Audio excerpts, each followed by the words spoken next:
Hi everybody, welcome to the video. और आज के इस वीडियो में हमारे साथ हैं दो लेजेंडरी एजुकेटर्स। सबसे पहले हैं शैलेंद्र तंवर सर, जिन्हें आप एसटी सर के नाम से जानते हैं, और दूसरे हैं डॉक्टर एमकेएस सर, यानी कि डॉक्टर मनीष कुमार शर्मा सर। इन दोनों से हम बहुत सारी बातें करने वाले हैं। कुछ आपके पूछे हुए सवाल हैं और कुछ मेरे सवाल हैं जो मैं इन दोनों से आज पूछूंगा। आई होप ये वीडियो आप लोगों को डेफिनेटली अच्छा लगने वाला है। सर, सबसे पहले मैं आपसे शुरुआत करूंगा, लेकिन उससे पहले मैं ये भी बता दूं कि 2025 का जो नीट यूजी का एग्जामिनेशन हुआ, उसके बारे में हमने बहुत सारी बातें सुनी। सबसे पहली चीज, बहुत टफ पेपर आया था, बहुत लेंदी पेपर आया था, कॉन्सेप्ट बहुत अच्छे अच्छे पूछे थे, और फिर सबसे बड़ी चीज जो पेपर के बाद हमने सुनी वो था लो कट ऑफ जाने वाला है। Exactly. जहां बच्चों को राहत की सांस तो मिली, लेकिन कुछ लोगों को डर भी लगा कि मैं तो पेपर हायर नंबर्स के हिसाब से देकर के आ रहा था।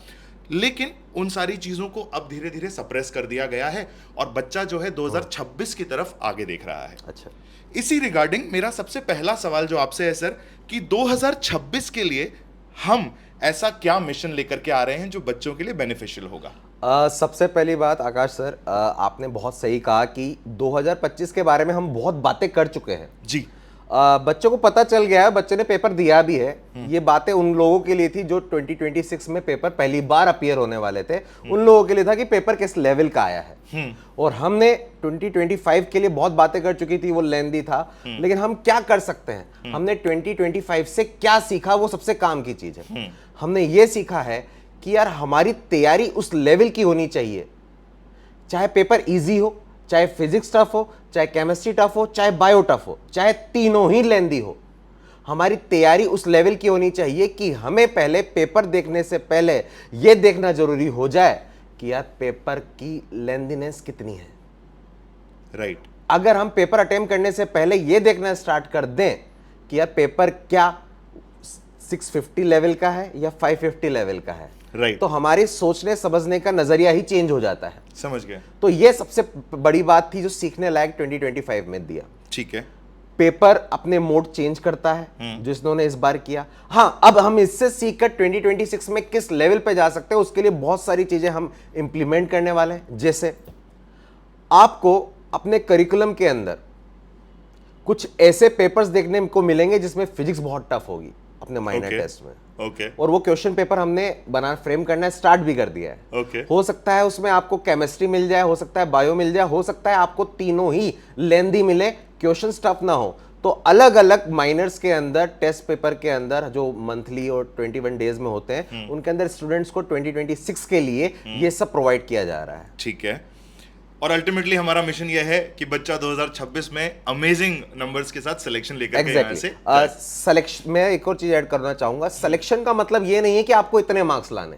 सिलेक्शन का मतलब ये है कि आपको अपने पेपर को पहले पहचानना है और उसके अकॉर्डिंग एक उसके साथ में सही जस्टिफिकेशन देना है कि यार ये पेपर इस लेवल का था तो शायद मुझे इतना करना चाहिए। वो अगर बच्चे को सीखना आ जाए, करना आ जाए, तो यही हमारी और उस बच्चे की जीत है। ठीक है सर। इसी चीज को आगे बढ़ाते हुए सर, मैं आपसे एक सवाल पूछना चाहूंगा। कई सालों से हम सब लोग एजुकेशन इंडस्ट्री में हैं और बच्चों को बहुत अलग अलग तरीके से हम लोगों ने ग्रूम किया है। 3 बहुत मेजर और अमेजिंग वर्ड्स हैं जो मैं रेगुलर सुनता हूं। पहला है डिसिप्लिन, दूसरा है रेगुलर रिवीजन और तीसरा है कंसिस्टेंसी। ये तीनों शब्द कितने इंपॉर्टेंट हैं 2026 में या आगे आने वाले बच्चों के लिए?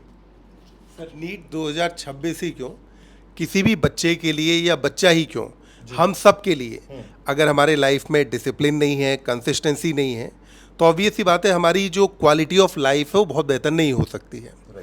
लाइकवाइज मैं एक एग्जांपल लूँगा। हम में से कई सारे लोग क्रिकेट के फ़ैन होते हैं, हालांकि मैं उतना अच्छा नहीं हूँ या उतना अच्छा फ़ैन नहीं हूँ।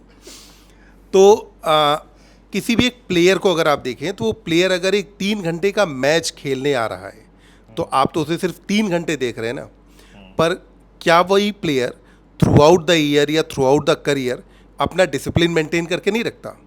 तो वही चीज़ अगर हम देखें तो एक बच्चे के लिए भी एप्लीकेबल है। अगर एक बच्चा अर्ली स्टार्ट करे, डिसिप्लिन वे में चले, रेगुलर अपने रिवीजन पे ध्यान दे। रिवीजन हर सब्जेक्ट में ऑब्वियसली इम्पॉर्टेंट है और सबसे ज़्यादा इम्पॉर्टेंट हो जाता है बायो में, क्योंकि आप जब तक अगर बार बार रिवाइज नहीं करेंगे तो कोई भी कंसेप्ट या कोई भी टर्म आपकी शॉर्ट टर्म मेमोरी से लॉन्ग टर्म मेमोरी में कन्वर्ट होगी ही नहीं। समझ गए। तो उसके लिए रिवीजन बहुत ज़्यादा ज़रूरी है, कंसिस्टेंसी बहुत ज़रूरी है कि एक बच्चा अगर डिसाइड करे कि भाई पर डे मुझे इतने नंबर ऑफ क्वेश्चंस हैं जिनकी प्रैक्टिस करनी है, क्योंकि क्वेश्चन प्रैक्टिस कहीं ना कहीं एक की एलिमेंट बन जाता है जो बच्चे के सक्सेस और फेलियर को, दोनों चीज़ों को डिफ्रेंशिएट करने में बहुत इंपॉर्टेंट रोल प्ले करता है। ठीक बात है। तो तीनों ही चीज़ें सर बहुत इम्पॉर्टेंट हैं। और नीट के एग्ज़ाम में जितने बच्चों ने अब तक एग्ज़ाम दिया है या जो प्रिपरेशन कर रहे हैं, कहीं ना कहीं से आपने अगर कुछ सलाह ली होगी तो हर किसी ने आपसे कहा होगा कि नीट एग्ज़ाम में सबसे इम्पॉर्टेंट रोल होता है आपका लगभग मार्च अप्रैल के महीने में किए हुए आपके रिवीजन का। एग्जैक्टली वो जो रिवीजन है वो एकदम की फैक्टर की तरह काम करता है और आपको पूरे ट्रेंच के पार पहुंचा सकता है और उस ट्रेंच के अंदर गिराने की क्षमता भी रखता है अगर आपने उस पर ध्यान नहीं दिया नहीं तो। दिया तो सर कई बार ऐसा होता है कि बच्चा शुरुआत में काफी अच्छी पढ़ाई कर रहा होता है, लास्ट के जैसे 2 महीने या 3 महीने सर ने बताया कि कहीं ना कहीं किसी ना किसी कारण से उसका जो रिवीजन है वो रुक सा जाता है या वो ध्यान नहीं दे पाता है। तो ये चीजें जो है हमें वहां देखने को मिलती हैं कि उसकी परफॉर्मेंस जो है फाइनल 3 घंटे में उतनी नहीं आ पाती। ये सारी चीजें तो समझ गया हूँ सर, मैं काफी कुछ क्लियर भी हो गया और जो हमारे दर्शक हैं उन्हें भी पता चल गया होगा। लेकिन एग्जैक्टली बच्चा जो सुनना चाहता है वो ये है कि what changes are we bringing this year in और ऑन द टेबल। सर सबसे पहले तो जैसा कि सर ने एक बहुत बढ़िया बात बोली है कि आपको अगर आप नीट के लिए अपीयर हो रहे हैं तो सबसे जरूरी है डिसिप्लिन और रेगुलरिटी। ठीक है। आपने भी एक लाइन उसी को एक आगे बढ़ाया था कि जिसमें आपने बोला कि यार अगर बच्चा स्टार्टिंग बहुत अच्छे से करता है, जैसे कोई भी बैच स्टार्ट होता है, सपोज बच्चा कोटा पढ़ने आ रहा है या फिर कहीं पे भी किसी भी सेंटर में पढ़ रहा है, तो सबसे पहले वो स्टार्टिंग के 1 से 1.5 महीना वो बहुत जोश में रहता है कि मुझे ये करना है, मुझे ये करना है, नया नया सा जोश, नया जोश। लास्ट के 1.5-2 महीने उसको मेजर टेस्ट सीरीज और उस इंस्टीट्यूट के टीचर उससे वो वाला काम करवा लेते हैं। बीच का जो टाइम होता है उस टाइम पर ही वो अपने डिस्टर्ब हो जाता है, डगमगा जाता है। अगर उसने उस टाइम पीरियड के अंदर अपने आप को बचा लिया तो उसका नीट का सिलेक्शन, चाहे पेपर का लेवल कैसा भी आ जाए, उसका सिलेक्शन, उसकी रेगुलरिटी, वो उसके सिलेक्शन को एकदम सटीक निशाने पे लगाएगी। जो वो चाहता था वही होगा, जो उसने सबसे पहले एडमिशन से पहले सोचा था वो काम उसका डिसिप्लिन कर जाएगा। अब हम नया क्या करने जा रहे हैं जी। जैसा कि हमें पता चला है कि नीट अपने रंग बदल रहा है तो उसी हिसाब से टीचर्स या फिर कंटेंट भी अपने रंग बदलता है। बिल्कुल। वैसे तो हमारा कंटेंट जो है नीट का किसी भी लेवल का आ जाए, हम उस तरह का कंटेंट डिलीवर करने की कोशिश करते हैं कि बच्चा कर जाए, लेकिन कई बार स्टूडेंट्स अपने पास्ट एक्सपीरियंस से देखते हैं कि सर इस टाइप की चीजें तो आती ही नहीं है, पिछले 8 से 10 साल में आई ही नहीं है, आप ये क्यों पढ़ा रहे हैं, आप एनसीईआरटी से बाहर की चीजें क्यों करवा रहे हैं, जबकि आया है। बिल्कुल, हमने देखा भी है। हमने देखा भी है।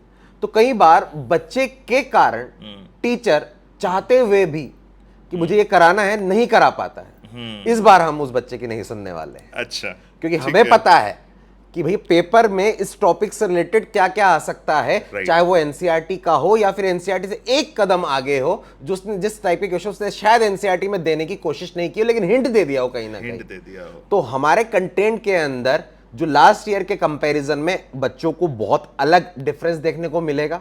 बेसिक वही रहेगा, लेकिन लेवल्स के पॉइंट ऑफ व्यू से मैं बात करूं, मॉड्यूल के साथ साथ उनको और भी सप्लीमेंट्स दिए जाएंगे, क्योंकि इस बार बच्चे साथ में हम जुड़ेंगे कि भैया हम कह रहे हैं वो करना पड़ेगा। हम कमिटमेंट ले रहे हैं इस चीज का कि आपने जो हमारे साथ में किया वो आपको श्योर सक्सेस प्रोवाइड करेगा। राइट सर, कुछ जैसे आपने फर्स्ट जो मेरा सवाल था कि हमारा मिशन क्या है, उसमें आपने डेफिनेटली बता दिया है कि हम पेपर्स में चेंजेस लेकर के आने वाले हैं ताकि बच्चा हर कंडीशन के लिए प्रिपेयर रहे। yes. एक वर्ड अभी आपने बोला सक्सेस करके, तो मनीष सर मेरा आपसे सवाल है, सर ने कहा श्योरली सक्सेस प्लान करें, तो एग्जैक्टली मुझे ये बताइए कि अनअकैडमी का कुछ एक प्लान है नीट श्योर सक्सेस, वो क्या चीज़ है सर? देखिए, एक चीज़ तो सर जैसे इस साल हम जो एक्सपेक्ट कर रहे हैं कि कट ऑफ कम जाएगी। ठीक है। हम एक्सपेक्ट क्यों कर रहे हैं? क्योंकि न बच्चे ने न हमने एक्सपेक्ट किया था कि नीट 25 ऐसा आ जाएगा। अगर 26 वाला पेपर ऐसा ही आता है, तब भी आप ये तय मान के जाओ चलो कि कट ऑफ इस साल से तो ऊपर जानी ही जानी है। तो हमने अपनी पेडागोगी में चेंज किया है। हमने अपने हिसाब से जितने भी जो हम लोगों का सालों का अनुभव है वो सारी चीज़ें निचोड़ के हमने इकट्ठी की हैं। और जब हमने अपना सारा कंटेंट इकट्ठा कर लिया, अपना सारा स्ट्रेटजी बना ली, तो उसके बाद हमें अपनी स्ट्रेटजी पे इतना भरोसा है कि अगर कोई भी बच्चा उस स्ट्रेटजी को अगर फॉलो कर ले तो उसके सिलेक्शन को कोई रोक नहीं सकता। आप लोगों के कहे अनुसार अगर हाँ, चले बिल्कुल। पूरे साल या अपनी पूरी प्रिपरेशन जर्नी में, तो डेफिनेटली उसको कहीं कोई हाँ, रुकावट नहीं डेफिनेटली सिलेक्शन होना है ठीक है। और उसके मार्क्स बहुत अच्छे आएंगे। इसीलिए हम एक प्रोग्राम लेके आए हैं नीट श्योर सक्सेस करके। है। Right. उस प्रोग्राम में ये है कि बच्चे को क्लास में रेगुलर आना होगा, जो टेस्ट हैं वो रेगुलरली देने होंगे, ठीक है। और उसके बाद हम बच्चे को कमिट करेंगे। हम कमिट कर रहे हैं कि आपके कम से कम इतने नंबर या कम से कम 500 नंबर तो आप नीट 26 में स्कोर करोगे ही करोगे। तो उसी प्रोग्राम को हमने नाम दिया नीट श्योर सक्सेस। इस प्रोग्राम के अंदर और भी चीज़ें बताएं, इस प्रोग्राम का मेन उद्देश्य क्या है?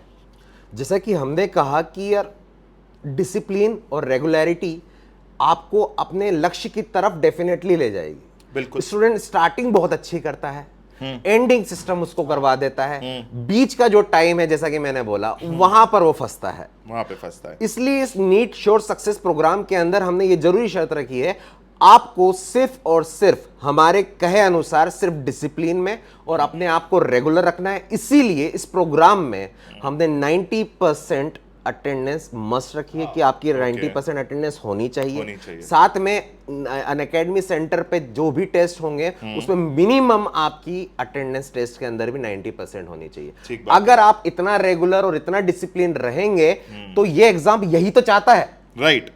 तो वो आपको रेगुलरिटी सकता ना कि आपके नंबर नहीं आएंगे। हाँ। फिर तो ये असंभव बात है कि नंबर नहीं आएंगे। तो आएंगे ही आएंगे। वही तो चीज है कि एक एवरेज बच्चा जो मेडिकल कॉलेज में जा सकता है, क्योंकि मेडिकल ऐसा एग्जाम नहीं है जिसमें सिर्फ और सिर्फ शार्प माइंड ही जाएंगे, मेहनत के बलबूते पर भी जाया जा सकता है। लेकिन एवरेज बच्चे के साथ में एक इशू हमें देखने को मिला है मुझे कि वो कंसिस्टेंट नहीं रह पाता है।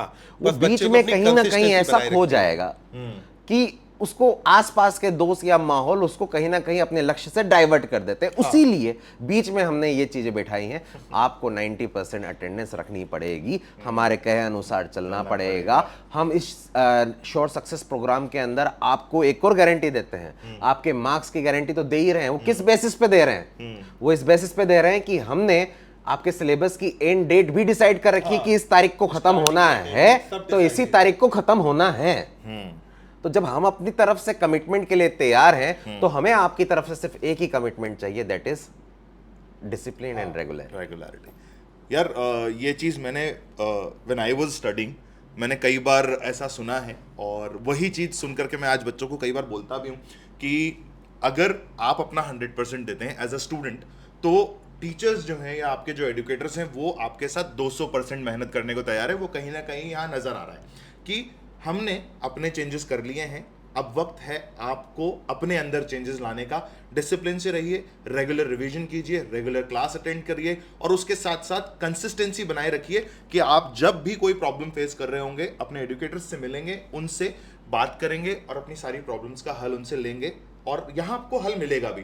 तो इसी चीज़ के साथ मैं इस वीडियो को एंड कर रहा हूं, या विराम कर रहा हूं, या विराम दे रहा हूं, और ये बताना चाहूंगा कि भाई 2026 के लिए हमने हमारी सारी प्लानिंग और प्रिपरेशन कर ली है। आप अगर अपनी प्रिपरेशन कर चुके हैं तो हमारे साथ जुड़िए, and thank you for watching the video.